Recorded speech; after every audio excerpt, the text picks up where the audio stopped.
kita diterangi pikiran kita, sehingga kita mengerti kehendak Bapa.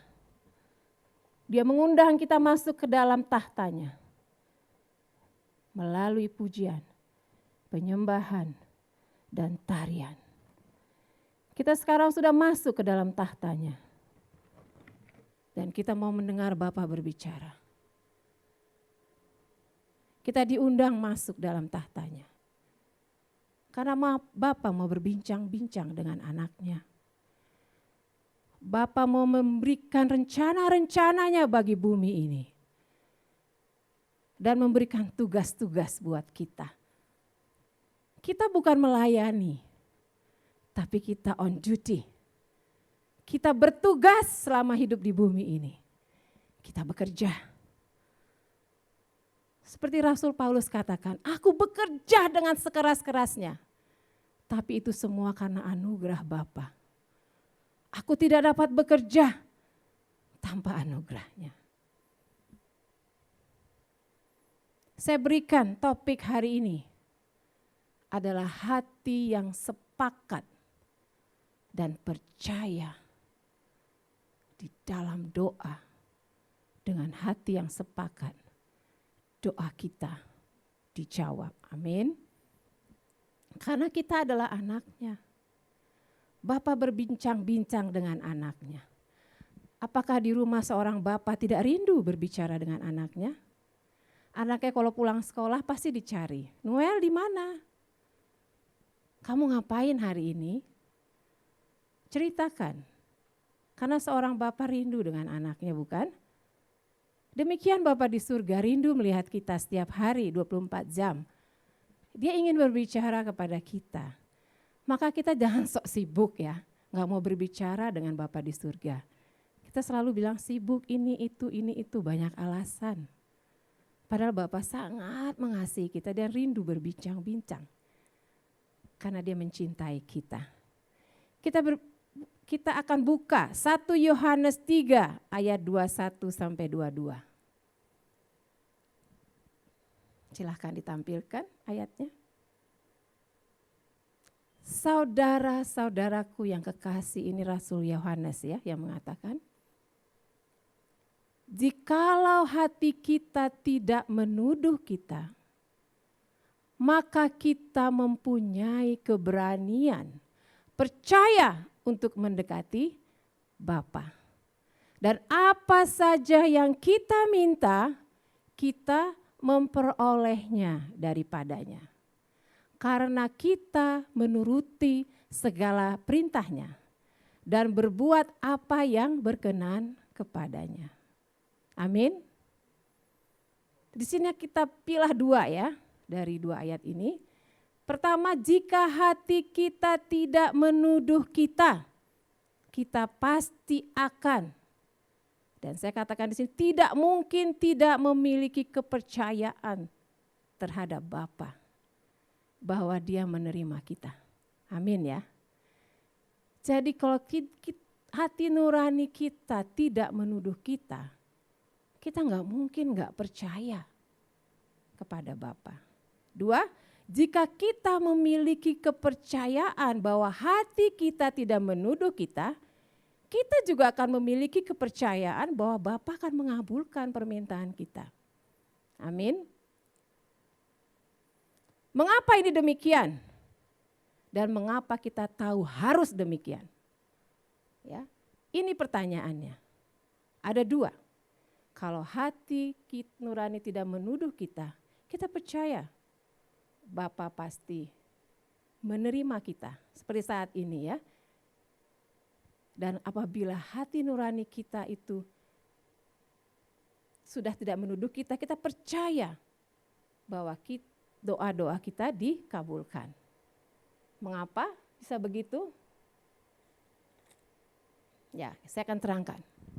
Hati kita tidak menuduh kita, itu dulu ya. Apa maksudnya hati kita tidak menuduh kita? Artinya Roh Kudus ya sudah menerangi pikiran kita. Minggu lalu sudah mengatakan Roh Kudus bisa berdoa untuk kita karena kelemahan-kelemahan kita, karena kebodohan-kebodohan kita ya. Kita sudah tangkap ya minggu lalu. Dan karena Roh Kudus sudah menerangi pikiran kita, dan Roh Kudus dan kita tidak lagi dituduh. Karena apa yang kita lakukan, misalnya kita melakukan satu dosa, satu kesalahan, Roh Kudus sudah mengingatkan kita, bukan?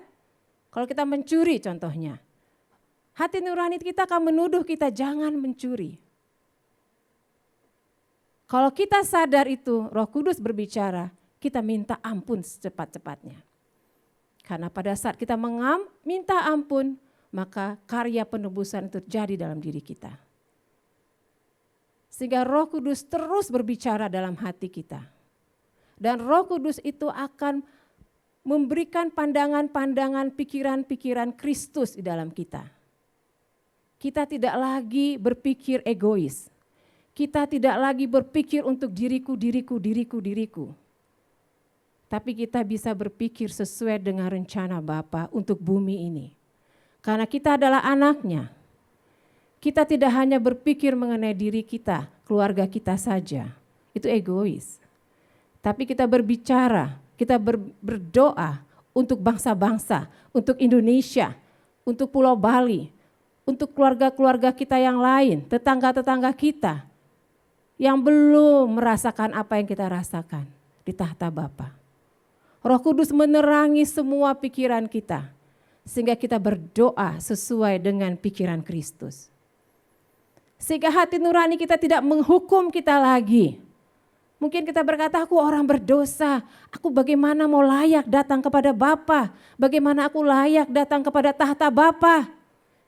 Itu kadang masuk dalam pikiran, engkau tidak layak. Engkau melakukan ini itu. Pada saat itu ada tuduhan itu, kalau itu memang benar, cepat kita minta ampun. Tetapi kalau setelah kita minta ampun, kita dibenarkan oleh darah Yesus. Dengan keberanian kita datang ke tahta Bapa. Ya, karena pikiran kita sudah diterangi. Kita enggak lagi berpikir-pikir negatif dalam hidup kita. Ya, kita akan berjalan dalam rencana-rencana Bapa yang besar. Dan itu punya tugas-tugas yang banyak. Setiap kita mempunyai tugas yang berbeda. Tidak ada yang sama, tapi semua harmoni untuk mencapai satu goal, satu tujuan, satu misi. Itu tidak bisa seorang diri. Gereja Tuhan dipilih spesifik. The Throne dipilih spesifik, membawa umat Tuhan, domba-dombanya, gerejanya masuk dalam tahta Bapa. Itu tugas yang tidak gampang. Itu bukan tugas yang sepele, yang bisa kita asal-asal melakukannya. Itu tugas yang besar, itu tugas yang berat. Tetapi kalau bergandengan tangan seperti rantai besi yang kuat, kita mampu mengangkat balok kayu yang besar. Tapi kalau terpecah-pecah, ranting pun tak terangkat ya. Karena udah terpecah-pecah ya, ranting itu yang gak jalan-jalan. Disuruh A, dikerjain B ya, rantingnya gak pindah-pindah ya. Tapi kalau balok yang besar kita angkut bersama-sama dengan satu komando yang sama, balok besar pun pindah.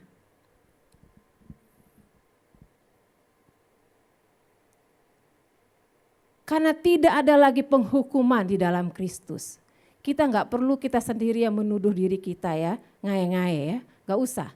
Karena kalau kita sudah minta ampun, maka pengampunan itu tidak ada, penghukuman itu tidak ada lagi. Clean, bersih. Ya, udah di-delete. Kalau di komputer kita delete, selesai. Enggak usah dipanggil-panggil lagi ya. Sekarang kita sadar bahwa kebenaran yang dalam hati nurani kita itu akan setuju setiap doa-doa yang kita katakan karena Roh Kudus yang memberikan itu dalam hati kita dan pikiran kita. Mengapa kita bisa menangis di tahta Bapa di tempat ini? Karena tiba-tiba kita diterangi dengan pikiran. Kita bisa melihat suasana dunia ini. Kita diberikan beban terhadap suatu suku. Kita diberikan beban terhadap suatu bangsa. Dan kita berteriak dalam roh kita, Bapa, selamatkan Indonesia. Pada saat ada demo-demo, kita lihat di TV, roh kita langsung berdoa. Tuhan, kendalikan kerusuhan itu. Kirim malaikat-malaikat perang-Mu Tuhan. Patahkan strategi-strategi si jahat melalui orang-orang yang dipakainya. Lumpuhkan segala strategi-strategi dalam nama Tuhan Yesus. Doa-doa itu akan pasti dijawab, amin.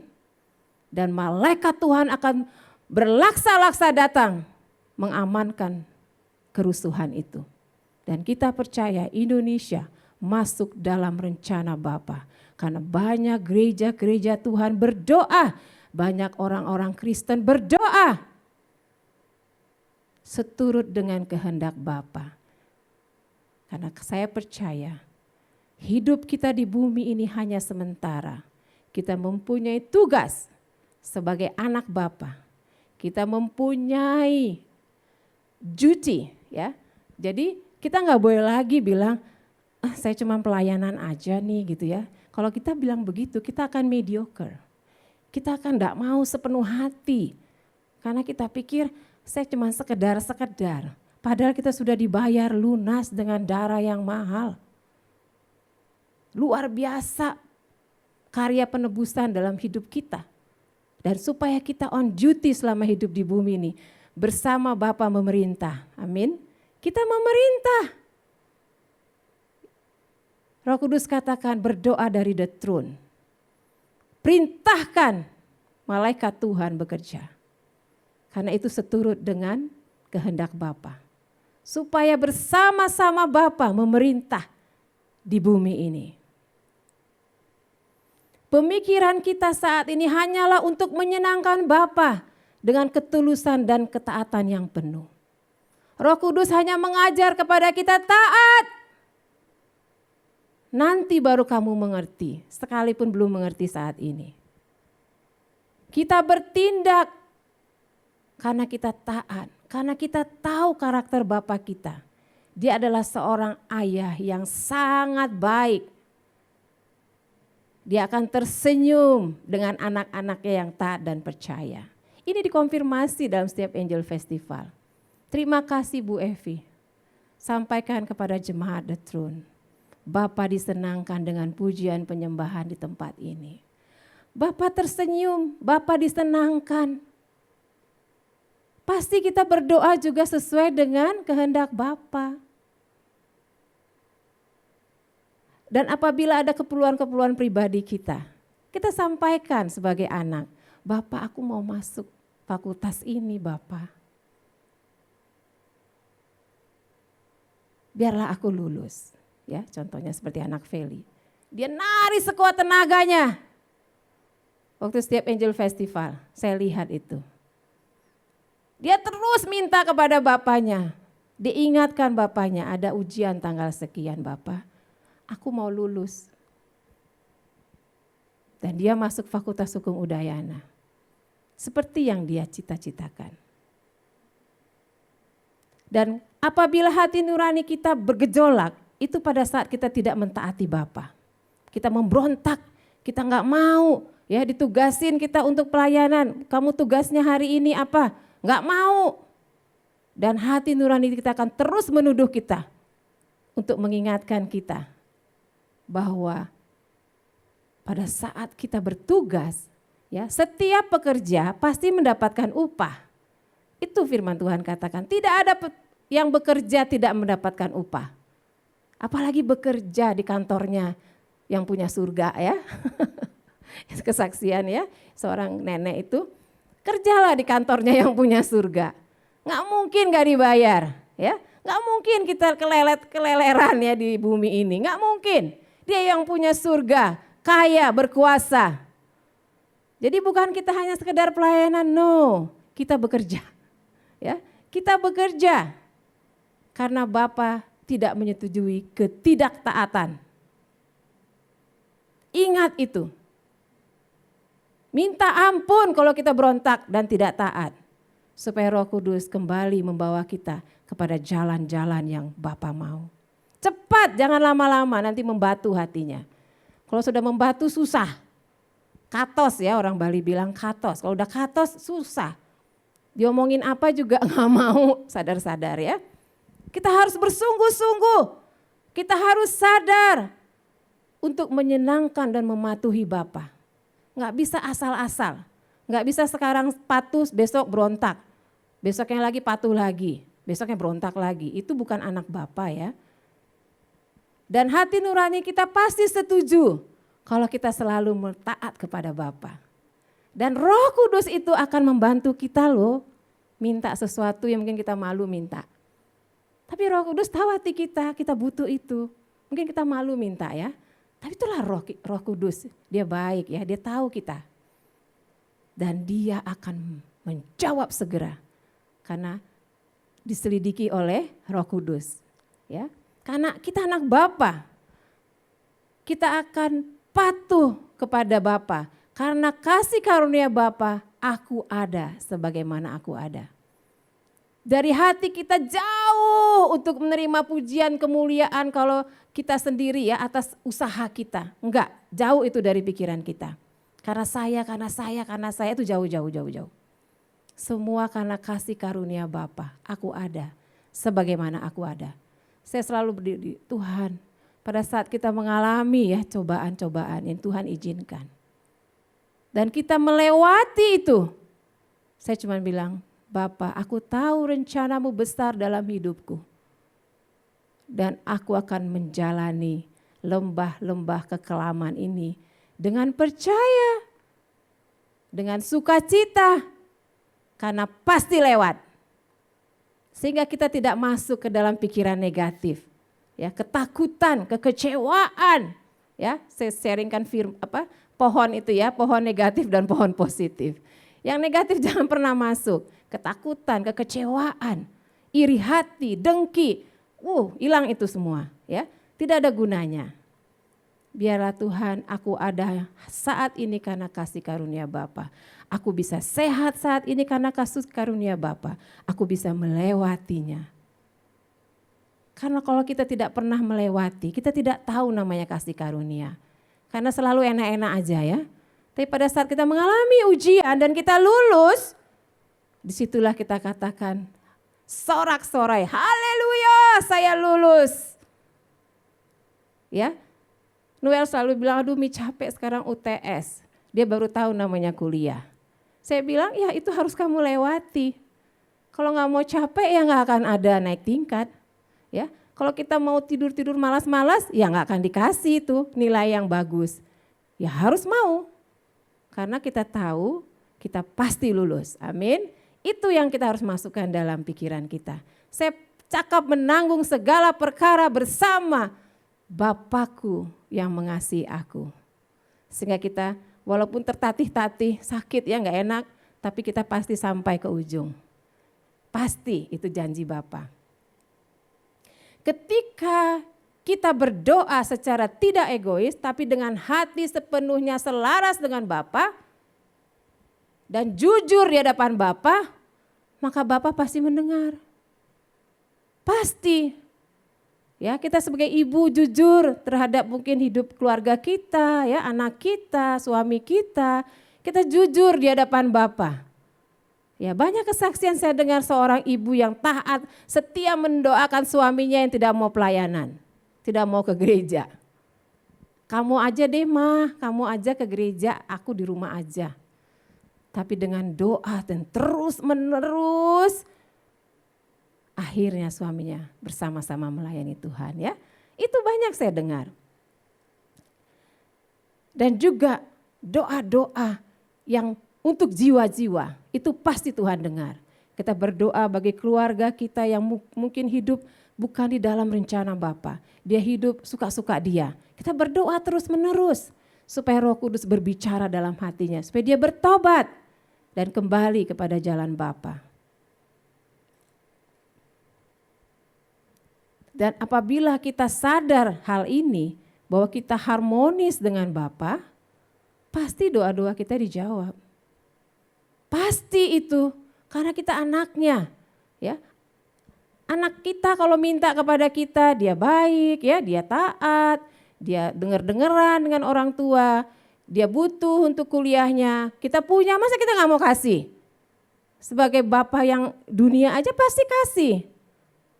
Apalagi Bapa di surga, kita taat, kita setia, kita harmoni dengan Bapa. Bapa suruh tugas ini kita kerjakan dengan sungguh-sungguh ya, nggak asal-asal ya. Makanya saya selalu agak kenceng ya dengan pekerja-pekerja supaya memberikan yang terbaik.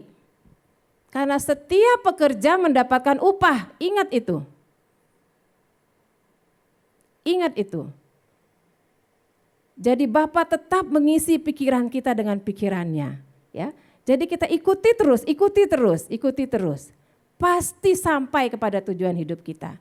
Dan saya juga akan memanggil Glory, Ibu Glory ya, bagaimana dia dalam hidupnya, dalam masa-masa, kita bilang masa-masa spesial, kita nggak boleh sekarang bilang masa-masa sulit ya. Masa-masa spesial, bagaimana dia bergandengan tangan dengan suaminya. Ya, untuk menghadapi masa-masa spesial ini, dan dia menang karena dia percaya Bapa di surga baik dan percaya Bapak Gembala dan Ibu Gembala di gereja ini membawa dia bukan ke jurang tapi kepada berkat-berkat. Silakan Ibu Glory, mungkin bisa cerita ya bagaimana kesepakatan ya, doa yang sepakat bisa menerima janji-janji Tuhan. Silakan. Haleluya, shalom Bapak Ibu Saudara.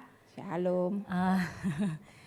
Terima kasih atas waktu dan kesempatannya untuk saya bersaksi. Mungkin kalau ada jatuh di sini kita rebutan juga ngomongnya Bu. Betul.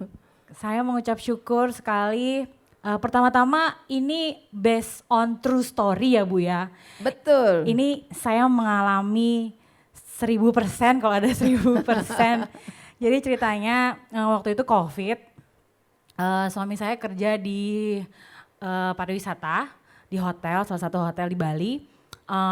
Semua hotel mungkin mengalami gitu. Yeah. Bahkan ada yang tutup ya Bu, tapi kebetulan suami saya puji Tuhan masih bekerja, hotelnya masih buka, cuman ya gitu say, gajinya dipotong say. Gitu ceritanya. Nah pada waktu itu posisinya saya lagi hamil besar, sekitar usia kandungan saya sekitar 8 bulan kalau nggak salah, 7 bulan ya waktu itu, 8 bulan kayaknya. Waktu itu kita sedang menanti-nantikan hari kelahiran putra kami. Waktu itu ada COVID, waktu itu saya dikasih tahu, sayang nanti aku ini ya unpaid leave. Jadi unpaid leave itu seperti cuti yang tidak dibayar. Cuti yang tidak dibayar gitu. Aku bilang, terus gimana cicilan? Segala macam lah, namanya ibu-ibu ya. Istri langsung shock. Ibu-ibu yang lagi hamil besar ya ibu-ibu ya waktu itu. Habis itu saya nggak tahu, emang pada saat itu kita punya side business project yang berbeda dari pekerjaan kita setiap hari, namanya produk ramen gitu, mie, namanya Kultur Rasa waktu itu. Silakan order promosi ke saya. Ordernya ke saya. Waktu itu ceritanya Kultur Rasa itu emang udah ada sekitar belum 1 tahun deh memang. Kita ngeluarin produk, cuman ya gitu Bu, yang beli itu teman-teman kita sendiri biasa kan. Sini nyobain. Terus waktu itu termasuk saya. Apa namanya? Ya termasuk Ibu Gembala yang suka ngelarisin saya waktu itu. Habis itu setelah masa pandemi ini kita kan memutar otak ya Bu ya, apalagi suami saya juga memutar otak, gimana nih kita harus ngapain waktu itu. Akhirnya dia punya hikmat, dia diberikan hikmat. Kayaknya semenjak nikah sama saya dia bisa berhikmat Bu. Wow. Praise the Lord. Praise gitu the kan. Lord. Terus, 1 orang bertobat, seluruh keluarga diselamatkan. Iya, Amin. luar biasa. Jadi kita belum launching di ramen waktu itu, jadi kayak masih mie kelor, mie ayam, mie goreng kayak gitu. Setelah itu dia nyimpen emang waktu itu ramen. Terus dia berkeputusan kayaknya aku harus jual ramen. Yeah. Kita jual ramen, awalnya kita kayak door to door ke teman-teman. Lo mau nggak nyobain nih si Jatuh ngeluarin ramen? Lo mau nggak? Ya gue mau gitu. PO 10 orang dulu, mereka cobain, diposting. Masuk IG.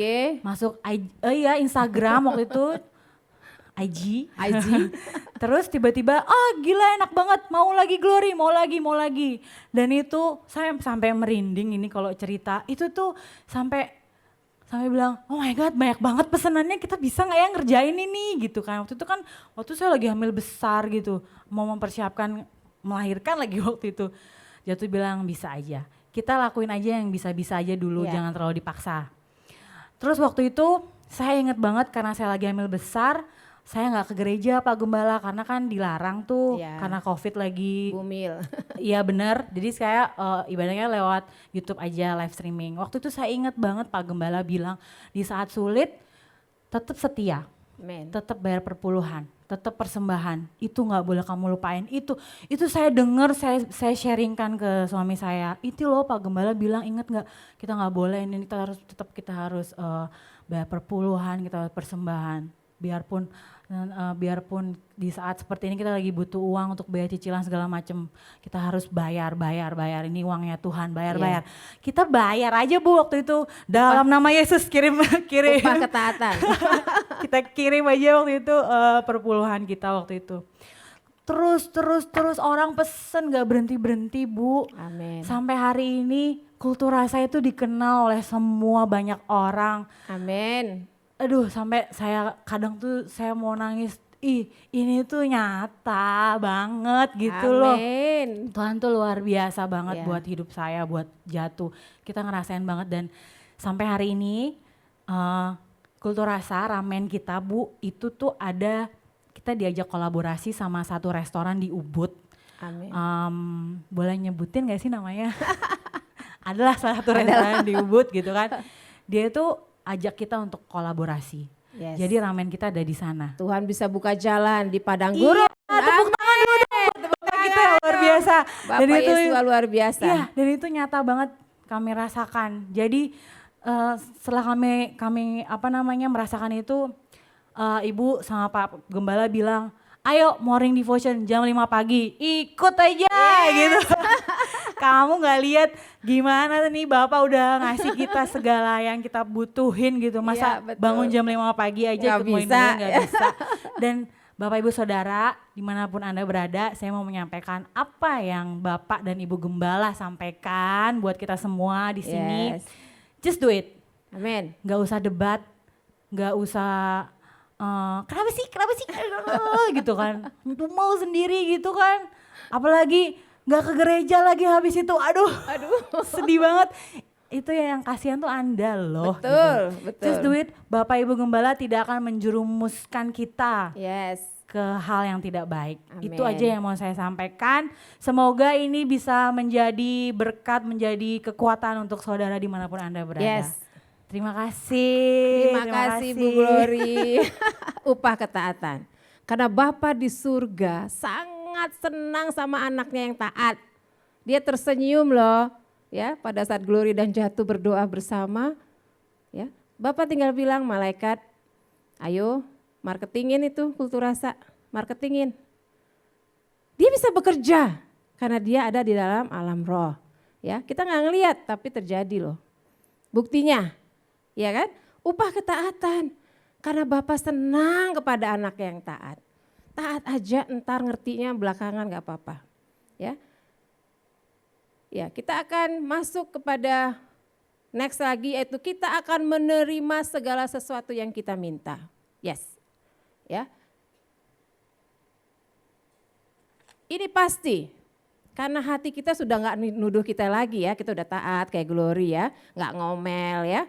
Sebagai istri, nah itu istri-istri, ibu-ibu saya mau ngajarin. Ya, laki-laki itu gampang up and down ya, tapi istri harus kuat. Ya, ibu-ibu harus kuat ya.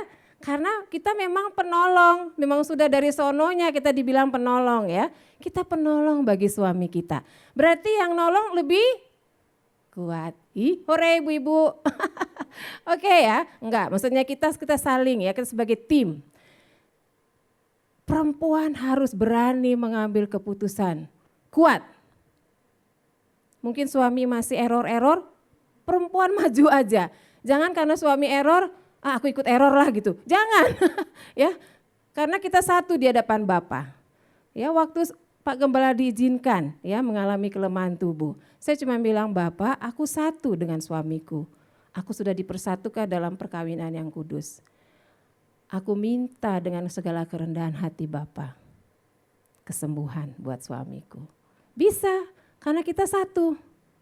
Bisa, mungkin suami kita lagi sakit dalam kelemahan tubuh. Tapi kita satu roh yang kuat berbicara. Ya, itu perlu. Jangan saling menuduh ya.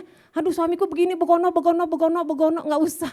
Sama dengan menceritakan saya begono, benar nggak? Karena kita satu. Kita satu loh Bapak Ibu ya. Jangan ceritakan suami kita kepada orang lain begono. Sama dengan menceritakan diri sendiri. Karena kita satu di hadapan Bapa. Ya, saya sudah cerita waktu minggu lalu. No debate di antara suami istri. Ya, senyum-senyum saja ya. Suami istri karena berkat itu satu. Enggak ada berkat istri doang, berkat suami doang gitu, enggak ada. Ya, berkatnya juga satu. Dan ini pasti terjadi karena rohnya bekerja di dalam hati kita dan membangkitkan doa-doa ini. Seperti tadi, ya, tiba-tiba muncul itu dalam diri saya. Saya adalah satu dengan suami saya berdoa. Itu bisa terjadi. Ya. Roh Kristus memimpin kita ke tahta kasih karunia Bapa.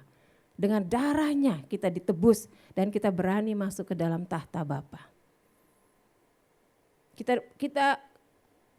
Roh Kudus akan mengobarkan keinginan ilahi itu. Sehingga kalau kita berdoa untuk suami kita supaya dia sungguh-sungguh datang kepada Bapa, pasti Bapa jawab karena kita satu. Anak kita mungkin masih error gitu ya. Kita berdoa, Tuhan anakku Tuhan, masukkan dia ke dalam tahtamu. Pasti Bapa jawab.